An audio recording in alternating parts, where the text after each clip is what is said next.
La saludamos a Nilda. ¿Cómo te va, Nilda? Bienvenida Sin Censura. ¿Cómo estás? Hola, buen día. Bueno, me imagino que has hablado con tu gente, compartieron opiniones.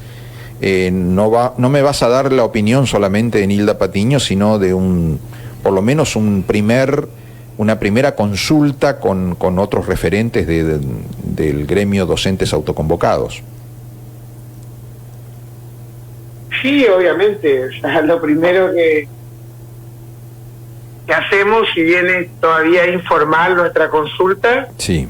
Sí, lo hablamos y incluso yo hice un audio saludando a todos los que hicieron este esfuerzo, si bien no es todo lo que pedimos, pero reconociendo el esfuerzo de compañeros afiliados al gremio y de los simpatizantes que acompañaron las medidas de fuerza y que logramos este aumento para todos, para los policías, los empleados de salud, estatales, heredera, como decimos los formoseños, ¿no? Así que en ese sentido lo conversamos, no es lo que pedimos, no alcanza la canasta básica, es para finales de septiembre, cuando ya tendremos otro valor de la canasta básica, Claro. sumado a lo que nosotros decimos, que cuando hablan de porcentaje, viste que suena así como voluminoso e importante, pero cuando vos tenés una inflación que corre mucho más adelante que tu salario y vos ya venís con un salario retrasado, es mucho más complicado todavía, ¿no? Así que no nos pone exultantes, pero nos pone bien que nosotros llegamos hasta acá y por eso vamos a consultar a los compañeros cómo seguimos, ¿no? A ver, estamos hablando de un incremento que se referencia al sueldo de febrero, ¿no? Ya la gente aprendió, digamos, que esta manera de contar los aumentos no se refieren al sueldo actual. Y casi siempre los reclamos gremiales se refieren al sueldo actual. Es decir, cuando ustedes dicen queremos un incremento para llegar a la canasta básica, o lo escuchaba Ate que decía queremos un tanto por ciento sobre el sueldo actual, y el gobierno te contesta un 25 sobre el sueldo de febrero, y todo el mundo se queda regulando porque tiene que hacer números a ver cuánto significa sobre el sueldo actual este aumento. ¿Vos calculaste qué porcentaje de incremento significa este 25% sobre el sueldo de agosto? Un 11 y pico por ciento. 11 y pico por ciento. Sí. No tengo en este momento a mano la coma exacta. Sí, no importa. Más de 11, un poco más de 11%. El último incremento que anunció Infran fue en abril para el sueldo de mayo, un 20%. Así que del 28 de abril al 11 de septiembre, Día del Maestro, encima, el incremento sería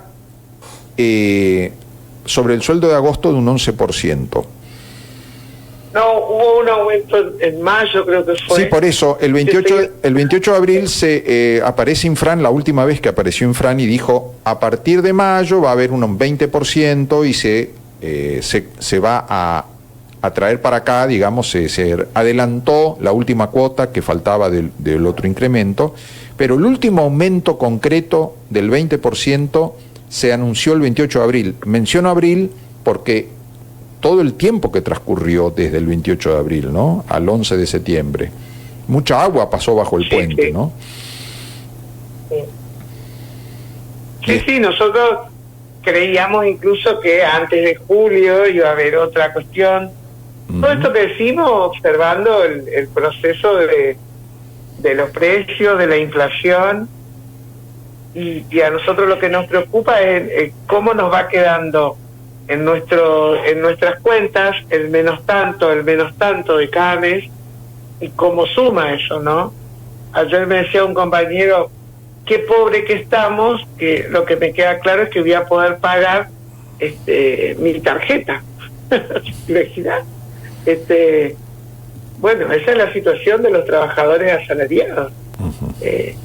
Decía, no es que digo, qué bueno el aumento, me voy a poder comprar algo más. No, es la deuda que vamos acumulando. Esto es lo que a veces parece que a los funcionarios les cuesta entender. Incluso a mis compañeros gremialistas que se sientan ahí al lado del gobernador al momento del anuncio. Y que usan términos, usan términos inapropiados, porque dice, bueno, con esta paritaria, dos gremialistas que se reunieron con el gobernador hablaron de paritaria. Yo le pregunté a Néstor Vázquez, ¿vos fuiste invitado a alguna paritaria? No, dice, hace 30 años que no hay paritarias en Formosa. Quería dejar en claro esto, de que no hubo ninguna convocatoria para hablar. Bueno, pero viste que la gremialista diputada le había contestado la otra vez al diputado Zárate. Entonces ahora, viste que esto es así.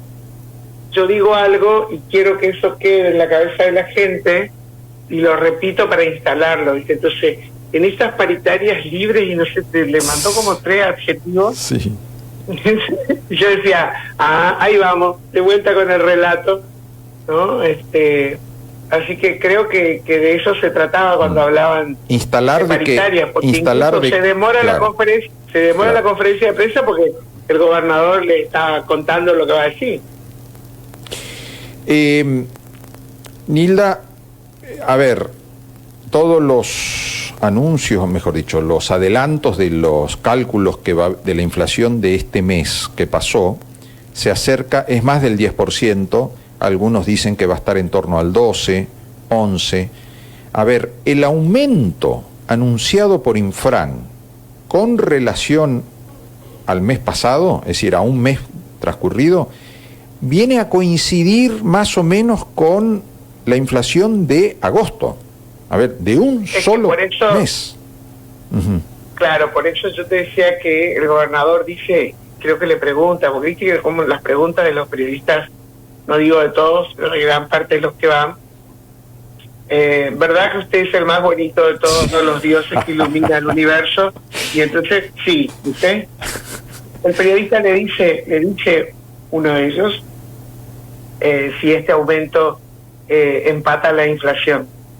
Y el gobernador, obviamente, bueno, ahí se explaya. Pero por eso yo digo, los porcentajes son tramposos en este contexto. Porque suponete hasta que él dé un porcentaje mayor que supera lo que diga la inflación. Pero insisto con esto que te estoy diciendo del acumulado de deudas, ¿entendés? Vos me podés dar hoy un 20%, un 25%, un 30%, pero lo que yo vengo acumulando sí, de me falta. Lógico, a eso me refiero. A ver, si Gildo Infran ayer anunció más o menos un 11% respecto de aumento de efectivo para agosto, y eso fue la inflación de agosto, nos quedó sin cubrir la inflación de julio, de junio y de mayo. Exacto. Mayo, y junio y julio. Digo que a mayo ya veníamos también, me falta del otro mes. Claro. Los chaqueños, a mí me encanta porque los chaqueños tienen cláusula gatillo, ¿no? Y ellos vienen reclamando que desde que le pusieron la cláusula gatillo le deben no sé cuánto. Yo me río, le digo, usted hermano no se conforman, le hago broma, ¿no? Pero digo, ¿por qué así? Y ayer cuando escucharon el anuncio se comunicaban conmigo algunas colegas de Chaco y me decían, no puede ser, ¿viste que yo tengo derecho a quejarme? Le decía el gobernador Capitanich, preocupado por las elecciones, ya avanzó más, o sea, sobre la cláusula gatillo, sobre lo que tienen, claro. Y además sacó titularización masiva para secundario y terciario, porque primario ellos tienen concursos, y reconociendo esto, que el retraso de los concursos dificultaba todo, se hizo por ley, por legislatura, y se votó por unanimidad. Genial. No sé cuántos años en la legislatura de Chaco. Qué conveniente para los trabajadores de una provincia es tener un gobernador con miedo de perder las elecciones, ¿no? El gobernador... Exacto, ¿no? Yo eso digo, qué bueno la sana competencia, porque siempre nos hablan de la sana competencia de las empresas, que nunca la vimos, pero digo, en este caso de los gobiernos. A mí, Chaco, me gusta mirar el proceso siempre por eso, porque, viste, nadie tiene el sillón seguro ahí. Entonces Capitanich se puso más generoso. Bueno, a ver, Exacto. Zamora tiene el trono seguro, parece, y sin embargo quiso mostrarse súper generoso y sacó el bono de esa cantidad de plata impresionante, sí, visto de lejos, ¿no? El bono que sacó de 400.000 pesos. Gildo no habló de ningún bono cero, ni los 60. No, pero mejor, Sí. pero mejor que no hable de bonos. O sea, yo creo que nosotros, todos los trabajadores, no tenemos que pedir bonos. Nosotros tenemos que pedir aumento del salario, porque el salario es el que se va a mantener en el tiempo. Seguro. El bono es, ¿cómo es que dice el dicho? Pan para hoy, hambre para mañana. No. Y ellos sí que son efectistas, ¿viste? Porque es para ayudarle en ese momento a que la gente esté feliz, Claro. que le vote y después... No, yo prefiero, en serio te decía, un aumento del salario, es más, un aumento en blanco para que alcance también a los compañeros jubilados. Claro. O sea, hoy hay docentes jubiladas de escuelas primarias acá de Capital, del centro, con 20% de zona, que no llegan ni al salario mínimo. Entonces, esas situaciones son muy duras, muy dolorosas, y a mí me parece que debería ser un plan que demuestre la actitud política, la visión política, que me diga cuál es su diferencia con lo que ellos llaman en sus discursos la derecha, ¿no? Claro. Entonces, mostrarme cuál es la diferencia y mostrármela, como dice el gobernador, en hechos, no en palabras, ¿no? Nilda, ¿va a haber una reunión del sindicato, de la comisión directiva o lo que sea para evaluar esto, o van a convocar a algo más ampliado? No, nosotros vamos a convocar a una consulta. Nosotros habíamos dicho, precisamente creo que te conté, que esta semana y la otra nosotros no íbamos a convocar a ninguna acción, porque fue un pedido de los colegas que están cerrando calificaciones, que los chicos no pueden, diríamos, no tener un día de sus exposiciones, cierres, pruebas y demás, y sumado a los festejos de la Semana del Estudiante, que los profes consideran que sería muy duro que no estén ellos para acompañar esa celebración, ¿no? Así que nosotros veremos si empezamos la consulta la próxima semana, a mitad de la próxima semana, despacito, tranquilos, a ver qué dicen los compañeros. También todos quieren saber qué es y cuánto es en su salario. Nosotros tenemos un simulador salarial en nuestra página que justamente está en reparación y mañana estaría ya puesto en marcha nuevamente. Así que, para que más o menos los compañeros saquen el cálculo. A veces piden, esperemos cobrar para ver cómo. Pero te decía, y por ahí creo que lo charlé con Guillermina, más allá de que no llega a lo que nosotros pedimos, hay una alegría en saber que la lucha rinde, ¿no? Así que yo creo que cuando haya que consultar para seguir, va a haber voluntad también de mis compañeras y compañeros, que cuando yo te digo esto de que la lucha rinde, nos han descontado todos los paros, y seguramente en este mes de septiembre, cuando cobremos el aumento, tendremos el descuento por los paros, ¿no? Pero decían esto los colegas, ¿no? Hasta acá, al punto que ayer uno me escuchó en el videíto, en el audio, y me reclamó, me dijo, no es solo los autoconvocados. No, compañeros, yo sé que los que hicieron paro fueron mucho más que los afiliados autoconvocados. Y entonces le decía, porque si vos hiciste paro con los autoconvocados, vos sos más autoconvocado que los autoconvocados, porque vos te sumaste a la medida, y así como vos, un montón de colegas, y lo sabemos, y por eso estamos felices, ¿no? Porque cada vez somos más. Y bueno, y en ese sentido te decía, estamos yendo la semana que viene a Belgrano a hacer elección de delegados, y la segunda semana o primera semana, ya no me acuerdo, de octubre, Ibarreta, Campo y Fontana. Así que, y zonas aledañas, no digo las colonias, los anexos. Así que en ese sentido nosotros estamos contentos, contentas, y vamos para adelante. Nilda, Estamos viendo también que hay un planteo que ustedes hacen sobre la defensa de la educación pública y se está debatiendo esto. Forma parte de un reclamo histórico de ustedes, la valorización de la educación pública y la advertencia de que hay como un intento cultural de cuestionar la educación pública. ¿Ustedes qué están haciendo con respecto de esto? Es decir, de alguna manera esto les da la razón, de que ustedes hace rato vienen advirtiendo, se va algo que parece que está instalado y que todos valoramos, que es la educación pública, gratuita, etcétera, esto se está cuestionando.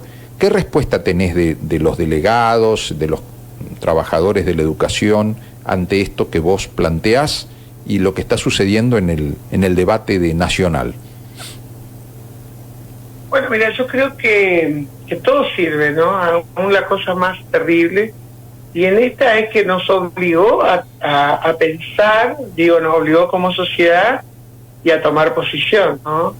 Yo le decía que cuando escuchaba que alguien le preguntaba al candidato de Libertad Avanza, decir, ante la pregunta de una jovencita, ¿qué piensa sobre la educación obligatoria?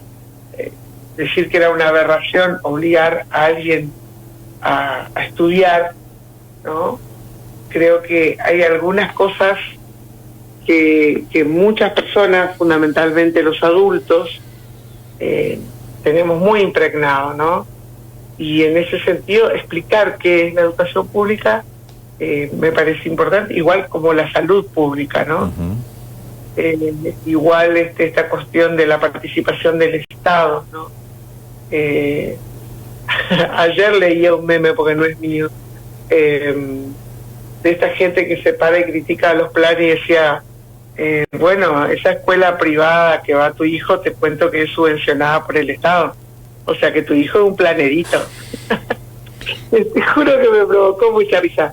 Porque es cierto, tenemos tan naturalizado como el Estado está en nuestras vidas, regulando, aportando. O una compañera que estábamos en Juárez, porque también debo decir eso, hicimos una capacitación fabulosa el viernes de delegados en Juárez con la presencia de 2 abogados laboralistas, y me decía la doctora, estaba tomando su medicamento de la mañana y decía, ya está jubilada ella, ¿no? Y bueno, voy a tomar mi medicamento, dice, mientras el Estado me pague todavía los medicamentos gratis. Y bueno, contarle también a la gente que el medicamento que retiramos 100%, digo porque yo tengo a mi mamá de 88 años del PAMI, es el Estado también el que paga, ¿no? Entonces, me parece que estaría bueno hacer como una especie de inventario, ¿no? Uh-huh. De dónde y de qué manera el Estado está, uh-huh, y de última, qué cosas faltan, porque yo creo que es al revés. Uh-huh. Yo creo que hay que hacer un uso eficiente de los recursos del Estado y ser muy cuidadosos. En ese sentido, vos que conocés el Colegio Nacional, uh-huh, a mí de alguna manera profesionalmente me formaron Simonoto y Bonet, ¿no? Y la señora Bonet, yo recuerdo una vez que llovinaba, era un día así, y había una silla en el patio fuera del techo.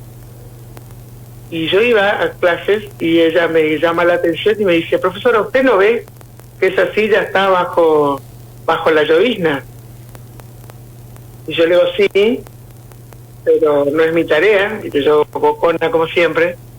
Y entonces me dice, pero es de todos nosotros, es del Estado ese recurso.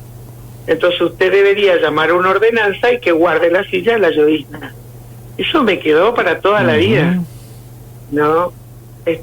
Si todos los ciudadanos pensáramos así, si yo veo que se está derrochando agua, te pueden decir los de agua, llamo y dejo el mensaje que en tal lugar hay una pérdida de agua, porque esa agua es mía también. Por supuesto. Pero quiero dar un pasito, ¿no? Entonces, un pasito más en a ver, hay efemérides que celebramos y no nos detenemos a pensar mucho qué celebramos. Ayer fue el Día del Maestro por la muerte de Sarmiento, ¿no? Y Sarmiento es un prócer liberal, si querés llamarle, de la etapa de la Organización Nacional, que tenía sus pros, sus contras, era un feroz polemista, un tipo que discutía sus ideas, y hoy, a ver, si Sarmiento reviviera, estaría en el centro de un enorme debate, una enorme polémica. Ahora, sí, yo me lo imaginé ayer. ¿No es cierto? Ahora, Sarmiento lo que tenía claro, cuando hizo el censo, él hizo el censo nacional y el primer censo, y se dio cuenta que estaba en un país de analfabetos y curanderos.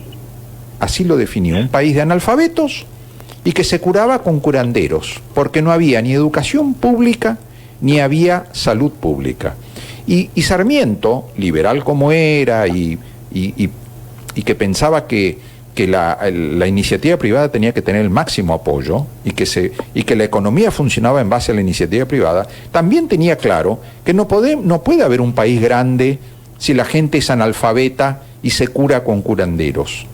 Y entonces trabajó mucho desde su rol de presidente para que haya escuelas y para que haya hospitales, ¿no es cierto? Entonces, si los próceres liberales y los próceres que dieron lugar a una Argentina, que arrancó económicamente y tuvo un gran desarrollo, desigual pero lo tuvo, apostaron a la educación pública y apostaron a la salud pública, qué cosa que hoy celebremos el Día del Maestro y no nos acordemos que Sarmiento tenía un montón de ciudadanos, la gran mayoría, analfabetos. Y fue la escuela pública, la escuela de los guardapolvos blancos, la que sacó a la gente del analfabetismo, pero algo más, creó la nación argentina. Y todos los hijos de los inmigrantes que bajaban de los barcos y que hablaban 10 idiomas distintos y venían de 100 países distintos, esos hijos de inmigrantes se hicieron argentinos en esa escuela de los guardapolvos blancos. Cuidémosla, ¿no?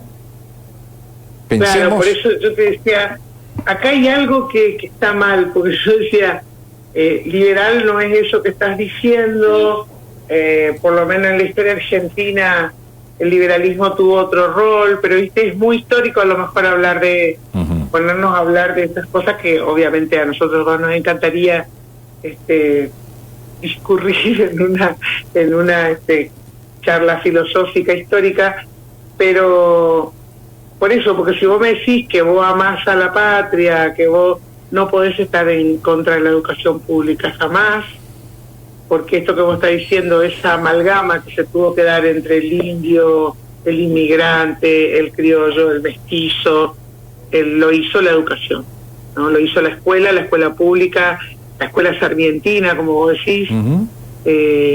Vos pensás qué revolucionario que fue para el mundo, un país que se estaba organizando recién como Estado. Mitre es el primer presidente del Estado-Nación unificado, Sarmiento va a ser el segundo y se va a ocupar precisamente de universalizar la educación. Después vendrán los otros que van a establecer la ley de educación 1420, pero decía, ellos se ocuparon, Sarmiento hasta trajo a las maestras que no había, porque no había maestras.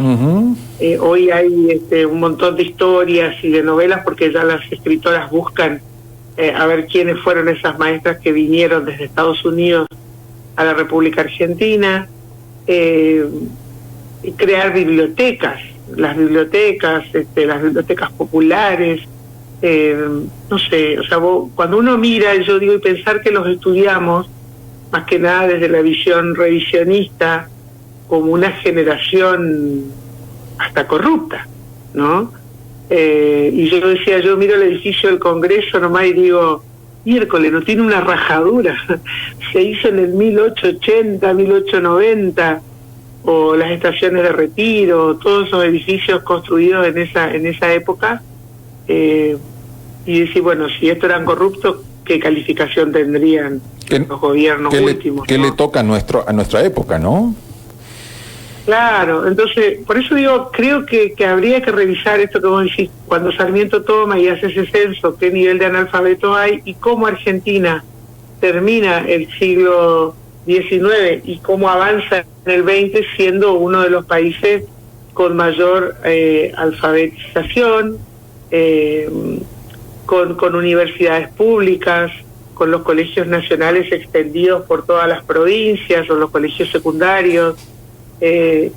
Y aún hoy, digo, a pesar de todas las crisis que tuvimos, la UBA, que es nuestra universidad bandera, calificada entre las mejores del mundo. Entonces, yo creo que cuando me hacen este planteo, no lo hacen desde el desconocimiento.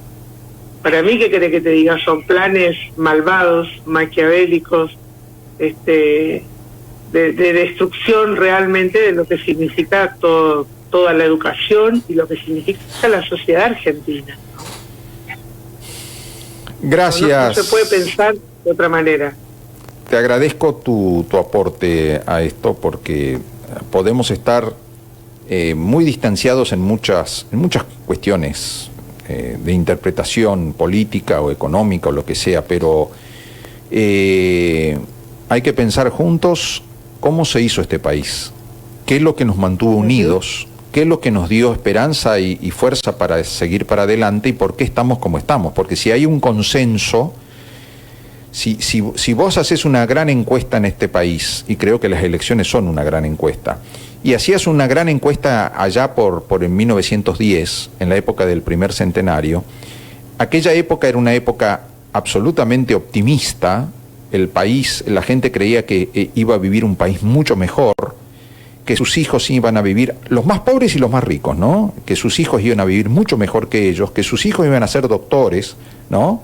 Mi hijo el doctor. Y hoy sentimos temor de que nuestros hijos van a vivir peor que nosotros. Entonces ha habido en el medio una gran crisis y tenemos que repensar nuestro país, ¿no? Claro, pero también por eso te decía, le hablamos muy en negativo a los chicos. Yo discuto mucho con los amigos de mis hijos fundamentalmente, y los que viven en Buenos Aires y que están pensando en irse. ¿Viste? Porque viste que incluso Lali con Moria Kazan hice una broma de lo que dicen, que este es un país de mierda. Yo jamás estuve de acuerdo con esa expresión. Ni que Formosa, o sea, mira que yo, vos sabés cómo discuto, cómo me enoja, pero primero, como le decía a una compañera hace poco, un pueblo, una nación es su gente. Y yo creo que lo más maravilloso que tenemos es primero la gente. ¿Que hay gente jodida? Sí, lamentablemente, lo dije frente a Casa de Gobierno, esos poquitos que son jodidos son los que nosotros le hemos dado el control a algunos, y otros lo tienen por herencia, por acumulación de riqueza, de poder, etcétera. Pero este es un país que tiene muchísimas cosas bellas, que tiene una historia y tiene un desarrollo de legislación protectora de los derechos de las personas y también de los trabajadores, muy importante.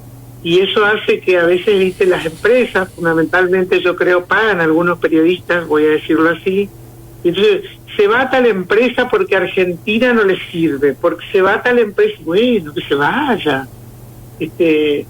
O cuando se vende tal empresa, y yo siempre digo, ¿vos crees que un empresario va a comprar un negocio que le da pérdida? Alguien hizo alguna trampa ahí para que poder vender el negocio a menor precio y que lo compre otro y que haga guita. Entonces yo con los chicos que me decían, bueno, yo me voy a ir, bueno, dale, pero ¿de dónde vas a trabajar? ¿Te van a homologar el título? ¿Qué vas a hacer? Y muchos de esos chicos que se fueron están volviendo, y a mí me da no sé qué cosita, porque aceptan trabajos en Europa que no los aceptarían acá en Argentina, ¿no? Y encima, cuando le dicen gano tanto, piensan de que es mucho porque sería mucho en Argentina, pero ahí en Europa no es tanto. Claro. Entonces, por eso digo, hay una campaña que nos hizo creer, contrario a lo que vos estás diciendo, en el centenario toda la prensa era vamos hacia allá, vamos creciendo, ¿viste? Como en la dictadura cuando nos decían Argentina potencia mundial, ¿te acordás? Sí. O sea, cómo la cabeza de la gente puede cambiar todo, ¿no? Eso. Totalmente. Gracias, Nilda. No, gracias a ustedes, que tengan una linda mañana. Igualmente, te mando un abrazo. Nilda Patiño, dirigente histórica de Docentes Autoconvocados, secretaria gremial actual de ese sindicato. Y nos